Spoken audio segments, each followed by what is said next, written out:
Wherever you go, whatever you do, throw a little at it. Omax, Vest and Briefs. Salem மாவட்டம் நாராயண நகரில் உள்ள வீட்டு வசதி வாரிய குடியிருப்பில் பால்கனி விழுந்து 2 சிறுவர்கள் காயமடைந்த நிலையில் உயிர் பயத்தில் வாழ்ந்து வருவதாக பொதுமக்கள் அச்சம் தெரிவித்தனர். இது தொடர்பாக குடியிருப்பு வாசிகளுடன் நமது செய்தியாளர் கண்ணன் நடத்திய கலந்துரையாடலை பார்க்கலாம். சேலம் மாநகராட்சியின் நாராயண நகர் பகுதியில் தமிழ்நாடு வீட்டு வசதி குடியிருப்பு சார்பில் 400க்கும் மேற்பட்ட குடும்பங்களுக்கான வீடு கட்டி கொடுக்கப்பட்டுள்ளது. இதில் ஒரு பிளாக்கில் வீடுகள் பராமரிப்பு என்பது சொல்லிக் கொடும்படி இல்லை, ஃபுல்லாகவே இடிந்து விழும் நிலையில் உள்ளது.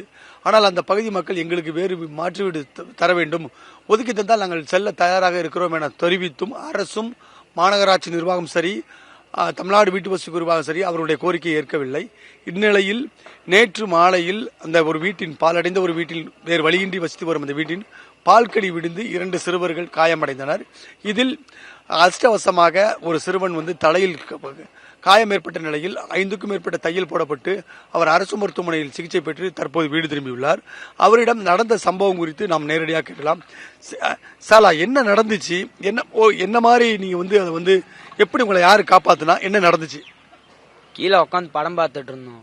நாங்கள் டாய்லெட் பண்ணி எந்திரிச்சு வரதுக்குள்ள மேலே அண்ணாந்து பார்த்தோம். பால் கண்ணி விழுந்துச்சு. அப்படியே ஃபர்ஸ்ட் பால் கண்ணி விழுந்துச்சு. அதுக்கப்புறம் 2வது பால் விழுந்து கல்ல நான் லாக் ஆகிட்டேன். அப்புறம் எங்கள் அண்ணன் எங்கள் மாமா தான் ஹெல்ப் பண்ணாங்க. உங்களுக்கு எத்தனை இடத்துல காயம் ஏற்பட்டிருக்கு? அது டாக்டர் எந்த அரசு மருத்துவமனை உடனடியாக நீங்கள் வந்துட்டீங்க? எத்தனை இடத்துல காயம் ஏற்பட்டுச்சு? கையை, தலை, தொடக்கிட்ட, நெஞ்சு, அல்ல. உடனே நீங்களா வந்துட்டீங்களா இல்லை ஆஸ்பத்திரி நீங்க போகலாம்னு சொல்லிட்டாங்களா? அவங்க போகலாம்னு சொல்லிட்டாங்க. பாத்துக்க ஆள் இல்ல, நீங்க போகலாம் அப்படின்னு சொன்னாங்க. அதாவது 3 நாளுக்கு ஒரு வாட்டி ஊசி போடுங்க, ட்ரீட்மெண்ட் எடுத்துன்னு சொல்லியிருக்காங்க. அதாவது அரசு மருத்துவமனைகள் சிறுவர்கள் தொடர்ந்து சிகிச்சை பெற்றால் அது வேறு விதமாக அரசுக்கு கெட்ட பெயர் ஏற்படுகின்றன. அவசர கதியில் அவர்களை வீட்டுக்கு அனுப்பிவிட்டதாக தெரிவிக்கின்றனர். அதுபோல இவர் போல மற்றொரு சிறுவர் ராகுல் காயமடைந்துள்ளார். அவரிடம் ராகுல், என்ன நடந்துச்சு ராகுல்? உங்க எதுக்காண்டி நீங்க இந்த விபத்துல சிக்கினீங்க? நாங்கள் கீழே உட்காந்துருந்தோம் வீட்டு வாசல்ல. மேலே இருந்த சவுறு உடையவும் நாங்கள் எந்திரிக்கிறதுக்குள்ள மேலே சவுறு 2 விழுந்துருச்சு. இந்த செவர் ரொம்ப இத்து போய் இருக்குது, கீழே விழுந்துரும்னு உங்களுக்கு தெரியுமா? தெரிஞ்சவன ஏன் அந்த இடத்துல போய் உட்காந்துருக்கீங்க? இல்லை, அது உடையன்னு எங்களுக்கு தெரியாது. விரிசல் விட்டுருந்தது. ஆனால் திடீர்னு விழுன்னு எங்களுக்கு தெரியாது. டப்புன்னு விழுந்துருச்சு கீழே. அதாவது திடீர்னு விழுந்துருச்சு என்று சொல்கிறார். ஆனால் இங்க 400க்கும் மேற்பட்ட குடியிருப்புகள்னா ஒவ்வொரு வீட்டின் பால்கனியும் இப்படிதான் இருக்கிறது. இப்போது சம்பவம் நடந்து விட்டது. ஆனால் 2 சிறுவர்கள் சிகிச்சை அளித்து விட்டனர். இதனை மறைப்பதற்காக ஊடகங்களுக்கு கூட தெரியக்கூடாது என்ற வகையில் தான் மாவட்ட நிர்வாகம் செயல்பட்டது. ஆனால் ஊடகங்கள் வேறு வழியின்றி பொதுமக்களின் உயிர் கருதி அதனை செய்தியாக வெளியிட்டனர். இதன் காரணமாக உடனடியாக மருத்துவமனையில் இருந்த 2 சிறுவர்களும் உடனடியாக வீட்டுக்கு அனுப்பி வைக்கப்பட்டனர்.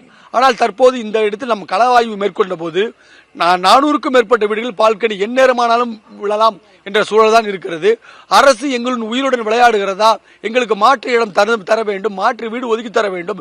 நாராயண நகர் மட்டுமின்றி சூரமங்கலம், செவ்வாய்ப்பேட்டை, கண்ணங்குறிச்சி, அப்படி மாநகரத்தில் உள்ள 15க்கும் மேற்பட்ட இடங்களில் வீடுகள் அனைத்துமே, அதாவது குறிப்பாக சொல்ல வேண்டுமானால் தமிழ்நாடு வீட்டு வசதி வாரிய குடியிருப்புகள் வழங்கப்பட்ட வீடுகள் அனைத்துமே எப்போது வேண்டுமானாலும் இடிந்து விடலாம் அப்படி என்ற நிலையில்தான் உள்ளது.